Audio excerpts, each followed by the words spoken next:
Maraming salamat po sa inyo.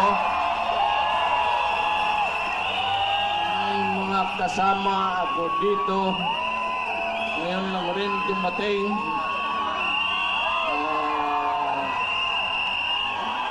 Si Ipe,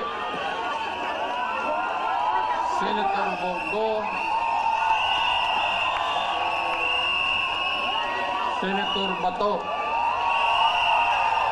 si Sal, si Fred, nakita naman ni Fred, Big, tapos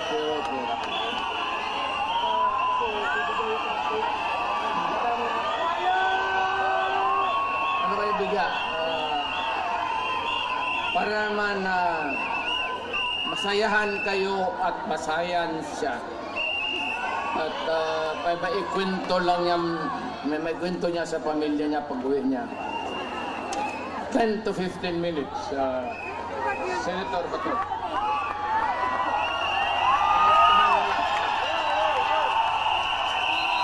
Maayong gabi sa natong tanan. Magandang gabi sa ating lahat. Alam nyo, andito kami ngayon, si Senator Bongo at yung ating mga kasamahan lahat andito dahil gusto namin ipakita kay Pastor Kibuloy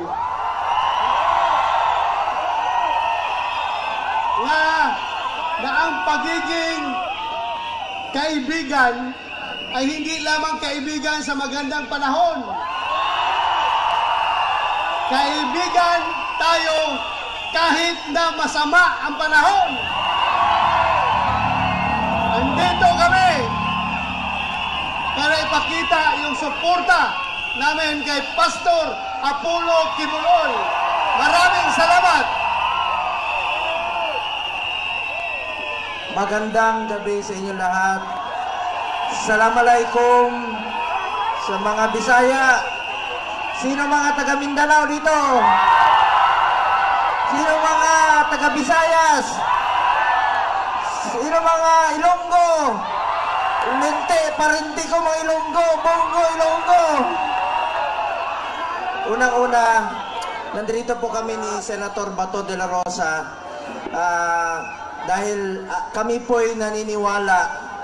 Sabi nga niya kanina, dahil po sa pagiging kaibigan niya kay Mayor Rodrigo Duterte, ay ganun na po ang ginagawa sa kanya.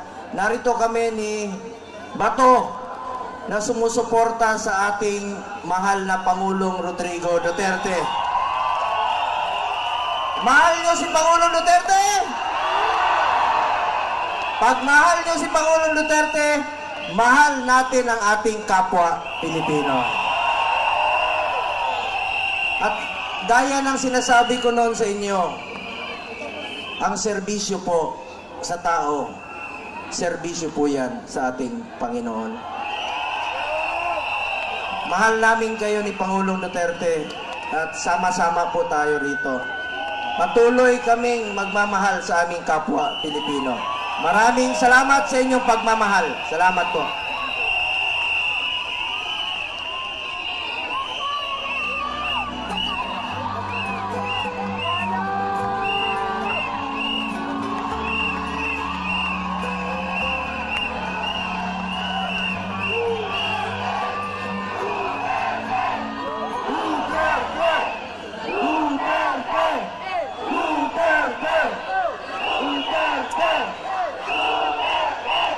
Mga kababayan kong Pilipino, sa makaisa pa, ngayon ko lang kayo nakita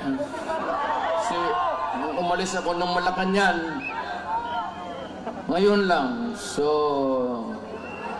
pagpatawarin na po ninyo ako, maghingi ako ng tawad. It comes late, but maraming salamat sa inyo at ginawa ako ninyong presidente.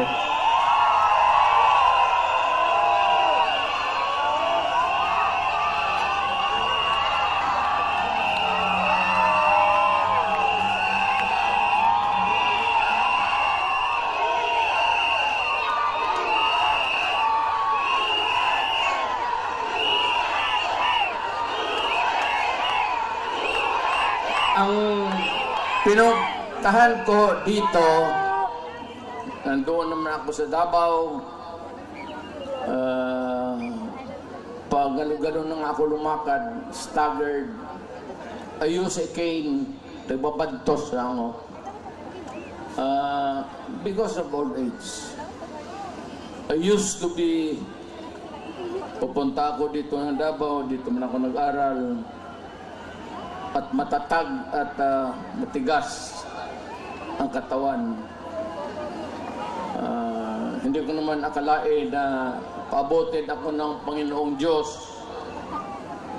Makatapos, makauwi, makatrabaho, at maging isang mayor doon for 23 years. Naging congressman, vice mayor ako ng anak ko. Tapos, after about almost 30 years, bumalik ako ng Maynila, hindi na estudyante, presidente na ako.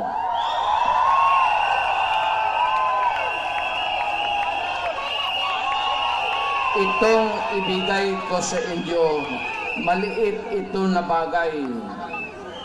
Pwede ninyong itapon ito pagkatapos. Tapon mo lang sa isip mo. Pero pagdating ng panahon, nakikiusap ako sa inyo, nakaluhod, na huwag ninyong kalimutan, ito ay legal.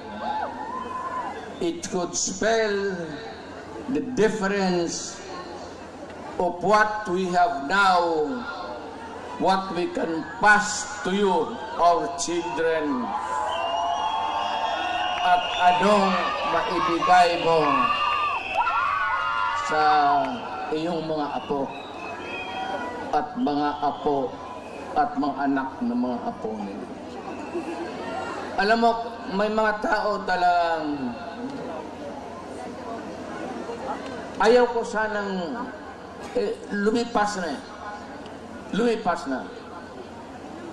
But every time sa ating history, ni kung may presidente man who started first of all, na una, gusto niyang kulikutin, pakialaman, kalkalin niya ang Constitution. Unfortunately, Ferdinand Marcos Sr. Kaya nakataroon tayo ng from 4 years to another 4 years to martial law hanggang naging 20 years.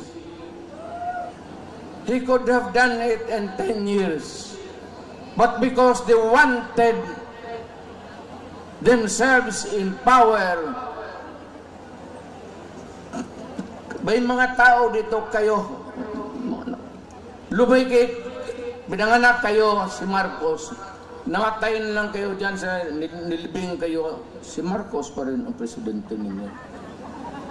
Yan lang nga. You know, kayo sa likod, yung mga lumad, hindi man tayo magkakaintindihan dyan. Kayo mga Ilocano, kaming mga Bisaya,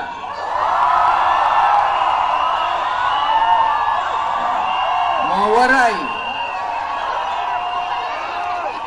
mga Moro, nung unang panahon, nakakaintindihan ba tayo? Nung una, inalipin tayo ng mga Espanyol. Wala tayong pulbura. Ang sekreto niyan, pulbura pati kanyon. So nung unang putok-putok, at mabuti na lang itong si Magellan, sumimple, bumunta sa likod ni Magellan, at pinotol yung itlog niya ni Magellan.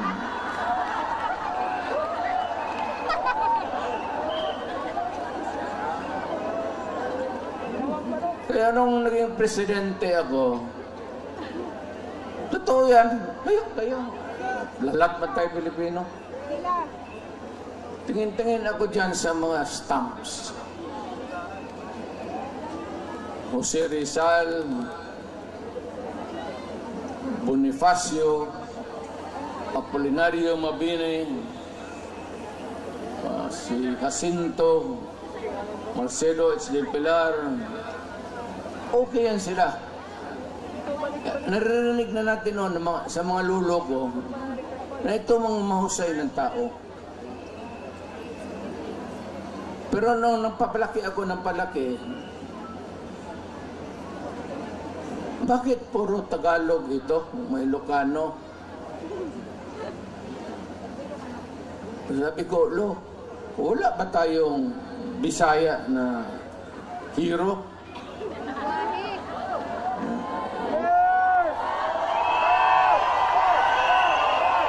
Wala man na. Nakalimutan lang tayo ng mga Tagalog kasi sa Bisaya lang tayo. Kumputang ina ito. Kaya nung nag-presidente ako, tinawag ko ito mga historical commission natin. Yung tagagawa ng mga stamps natin. Hoy! Ngayon kayo.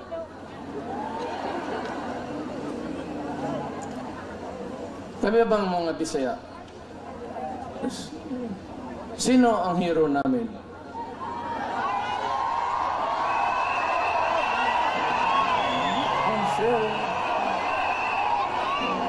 Na balitaan namin si Daguhoy sa Cebu.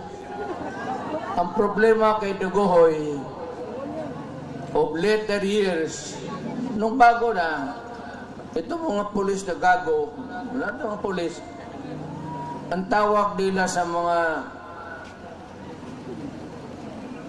ganon, Daguhoy. Kung bakit hindi gipangalan Daguhoy yung mga animal na kriminal na paano nila si Daguhoy hindi natin mahiro?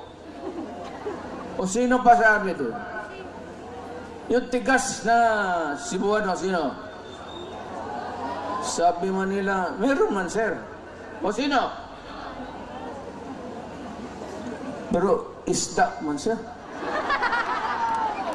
Sino? Si Lapu-Lapu, sir. Putang ina kayo. Yun ang pumatay ka, Gwejip. Bukas pag walang istampa yun. Kaya ngayon, nandyan na si Lapu-Lapu. Tapos si Daguhoy. Kaya sinabi ko sa mga pulis, pati military, huwag na ninyong tawagan yung mga hold-upper, mga kidnapper na Daguhoy. Ayaw ko, bakit nakaugulian nila? Hindi naman sinasadya siguro. Pero medyo may 2-3 na kami. Kung mamatay si Pepe o si Bongo, baka madagdagan natin ng pangatlong hero.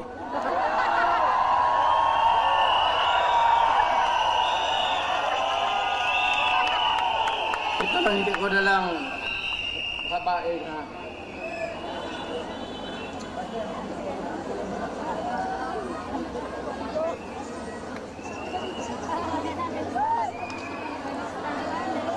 Ito ba dalawang papel? Ito yung konstitusyon ngayon. Bantay kayo dito. Bantay kayo dito. It would have a long and lasting, miserable life for you all. Ito yung konstitusyon natin. Ang una talang gumalaw nito, iba-iba niya, si Marcos. Maniwala ka hindi.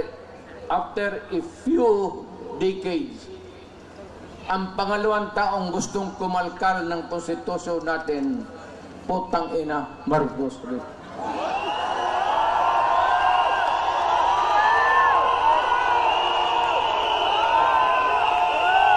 ano ang dahilan.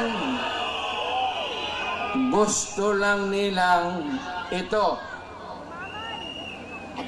Sabi man itong mga putang ina, naging congressman rin ako. Sabi nila, ito lang mga provision, edukasyon, papasukin natin yung mga lahat, Princeton, kung ano yung, maganda. Okay naman tayo. Yung UP natin, hindi naman matatalo. Education, advertisement, para sa akin, hindi na kailangan. Walang putang ina, walang kwenta. Yan ang excuse ni Marcos noon. Pati ang excuse ni Marcos noon. Marcos. Pareho yung linya. Except dito, sa isang linya lang, nandyan. Yan lang ang target nila. Ito, excuse lang ito para mabuksan lang ang konstitusyon. Hindi mo sabihin na ito lang ang galawin namin. Pag nagalaw yung konstitusyon, putang ina, walang makakapara. Lahat na everything go. Ang gusto nilang pakialaman, ito, yung termino ng tatay niya na binalastog niya at itong konstitusyon ngayon ni Martin Romualdez, asawa ni Lisa, kasi si Bongbong. Ano ang gusto nila? Pahabaan ang konstitusyon.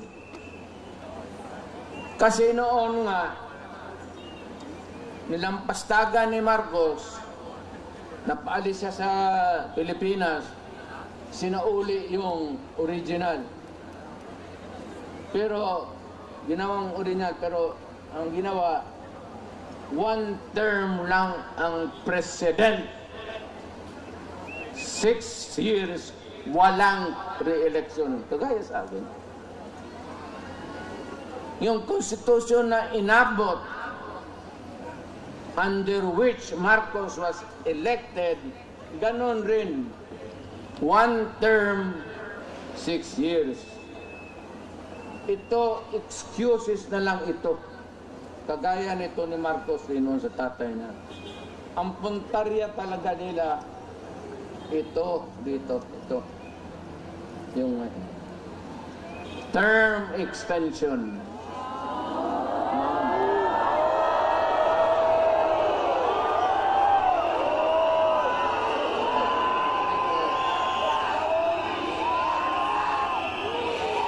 Yang Constitution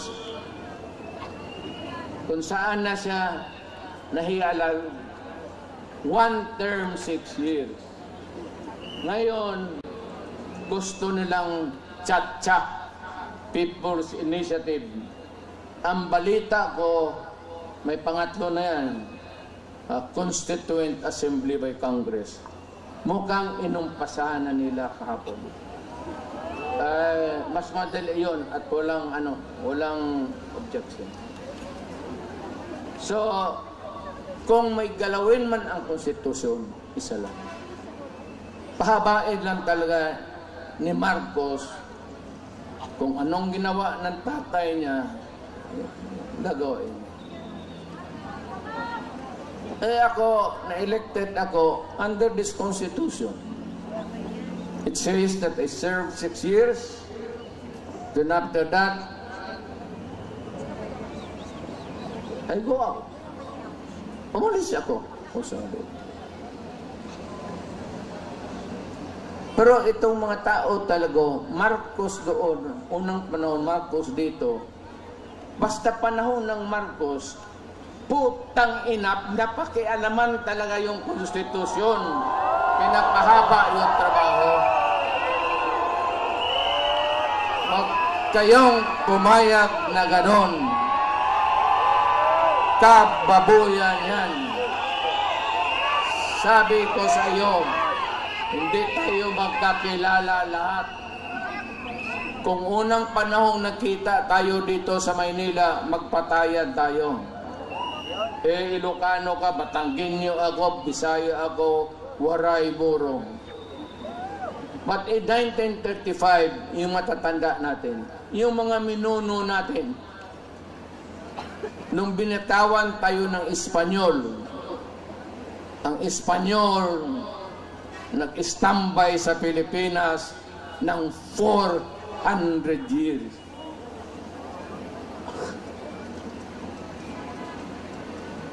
$400.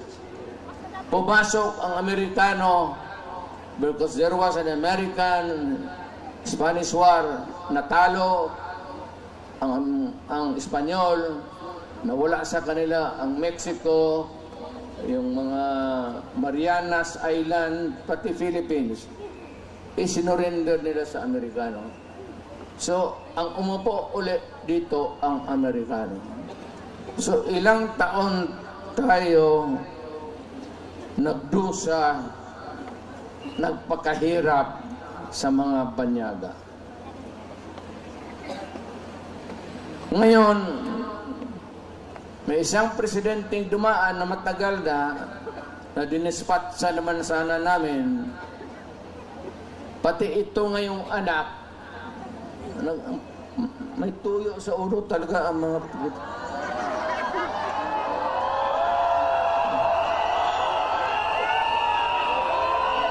Gusto pahabain. Sila lang naman yan yung gustong mapahabain ang termino nila. Ang Pilipino, lamang interest niya magpahaba ng termino. Ang Pilipino, ang gusto magpahaba ng utid para papakaligaya kung sino ang gustong paligaya.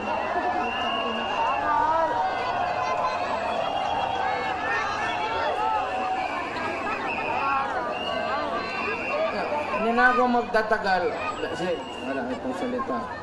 Tsaka ilang araw na kayo. Mag-uwi na kayo. Huwag lang kayong magpaluko. Yan ang legal. Nasabi ko. Huwag ninyong pumayag na mangyari yan.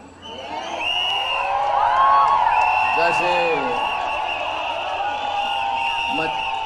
mapalitan nila ngayon, walang siguro ko mapalitan sunod na eleksyon.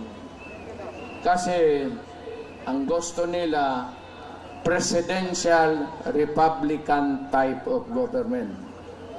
Ang Pilipino, tayong lahat dito, may isang boto para sa presidente. Ngayon, ang gusto nila itong Congress,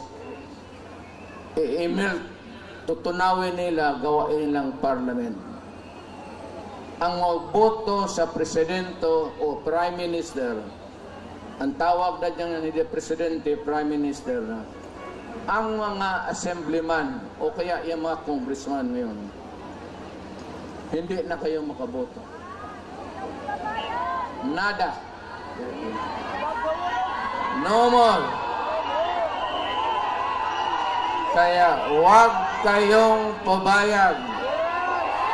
Basta matunaw na yung mga kamay ninyo. Sabihin ninyo doon sa kapitbahay ninyo, putang ina ka, pag pumirma ka niyan, papatayin kita. Patayin na lang, magpatayan na lang kayo dito lahat.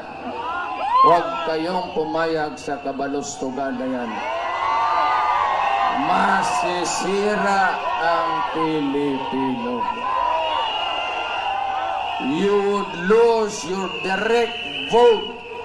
Ako gusto si Marcos. Ako gusto ko si Ramos. Ito, isang boto ko lang to. Oh. Ito, gusto ko si Villar. Isang boto lang.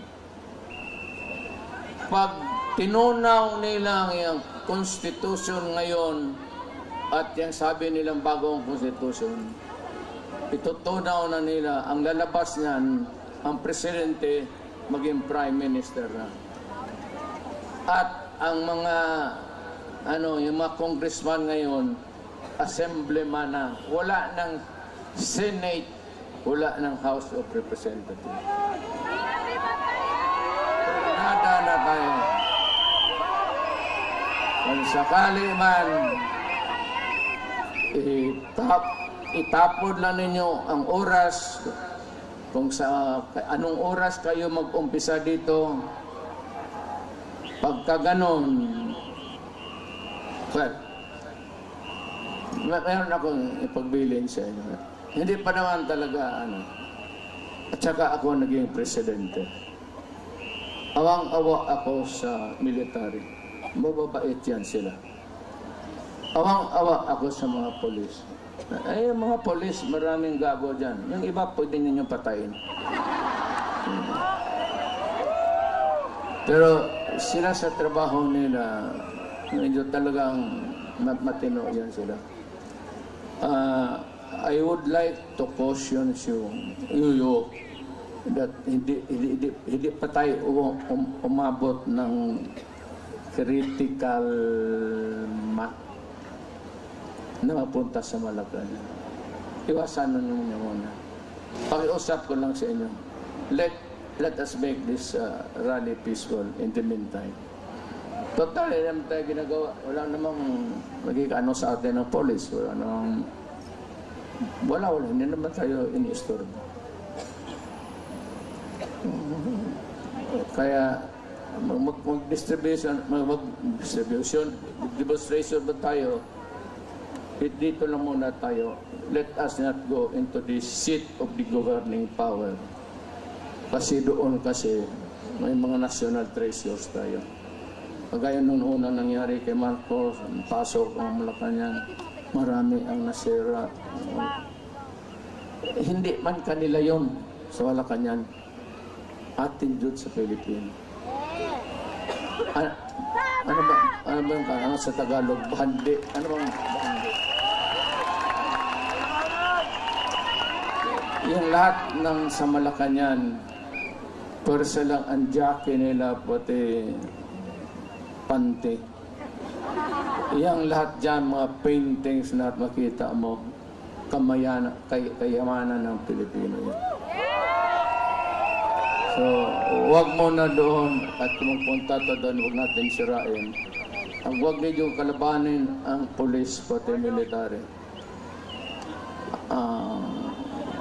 Kung pagdating ako ng paagitna, kasi ayaw ko, naging presidente kasi ako, naintindihan ko trabaho nila. Mahal ko ang military. Mahal ko ang mga polis.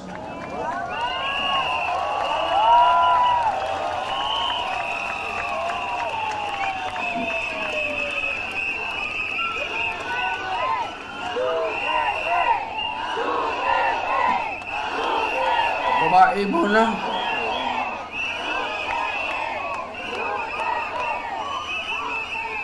May nakikita kasi ako nung polis, ako nung presidente pa ako na na-assign sa akin. Nawala man nung... Pero the one thing that I can contribute really is let us avoid bloody incident. Hindi pa. Dadating yan.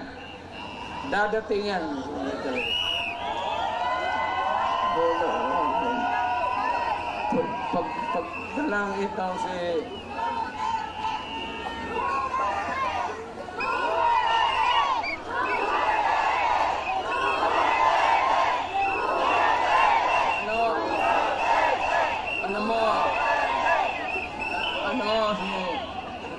si Marcos, pasyad na lang yan.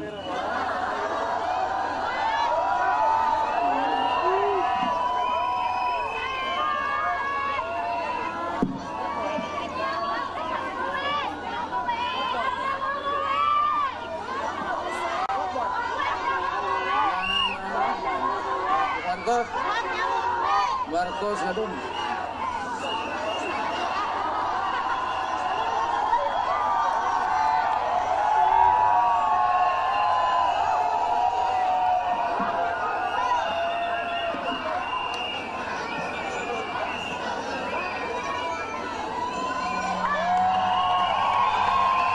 mahal ko kayong lahat.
A'udhu billahi minasyaitanir rajim. Bismillahirrahmanirrahim. Magandang gabi po sa inyong lahat. Alam niyo po, itong samahan na ito, walang iwanan nito.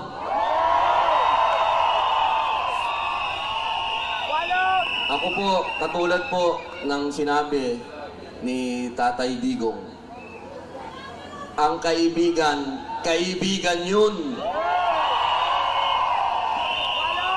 Lalo na kapag kakampi mo pa. Hindi ko po makakalimutan ang ibinigay sa aking suporta, unang-una, ni Pastor Kibuloy.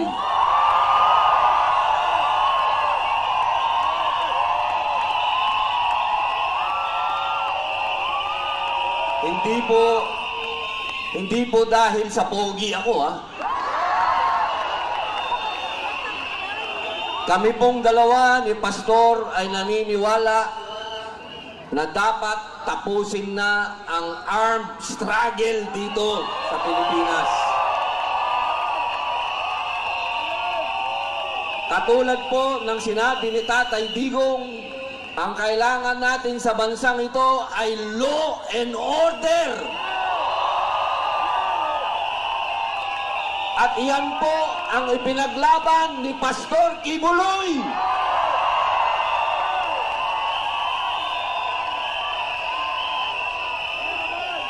At ngayon, sa kanyang pinaglaban, siya po ay dumadaan sa isang pakikibaka na hindi natin siya iiwan.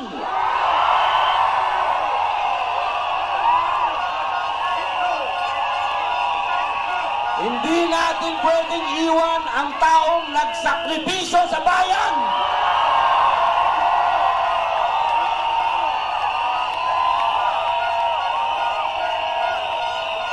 Kaya po, mga mahal kong kababayan, hinihingi ko po na sana huwag natin iwan si Pastor. Maraming salamat po. Mabuhay!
kababayan, muli nabigyan tayo ng pagkakataon ng ating nakaraang Pangulo na kanyang pinatunayan niya ang kanyang pag-ibig sa mamamayang Pilipino! Mabuhay si Pangulong Rodrigo Roa Duterte!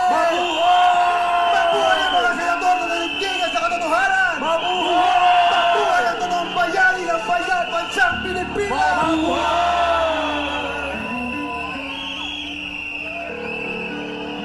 Muli mga kababayan, pinatunayan ni Andres Bonifacio na ang kanyang dugo ay